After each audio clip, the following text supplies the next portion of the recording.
বয়স যতই বাড়ে ততই আমরা নীরবতার প্রেমে পড়তে থাকি। হই হট্টগোল ছেড়ে আমরা গোপনে থাকতে পছন্দ করি। শতাধিক লোক দেখানো বন্ধুর থেকে আমরা হাতে গোনা দু একটা বন্ধুর সঙ্গে থাকতে পছন্দ করি।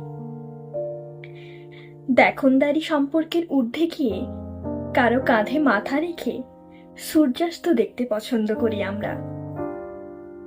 কে সারাটা জীবন পাশে থাকতে এসেছে আর কে সামান্য ঝড়ে খড়কুটোর মতো উড়ে যাবে সেগুলো জানতে শিখে যাই আমরা।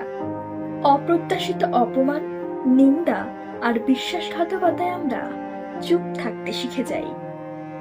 কার কথা ভেবে চোখে জল ফেলা উচিত আর কার কথা হেসে উড়িয়ে দেওয়া উচিত সেগুলো বুঝতে শিখে যাই আমরা। আসলে জীবনের এই লম্বা সফরে আমরা একটি যাত্রীবাহী ট্রেনের মতো। বয়স বাড়ার সঙ্গে সঙ্গে কোন স্টেশনে থামতে হবে এবং কোন স্টেশনে গিয়ে গতিবেগ বাড়িয়ে দিতে হবে এগুলি সবই আমরা সময়ের সাথে সাথে বুঝে যাই।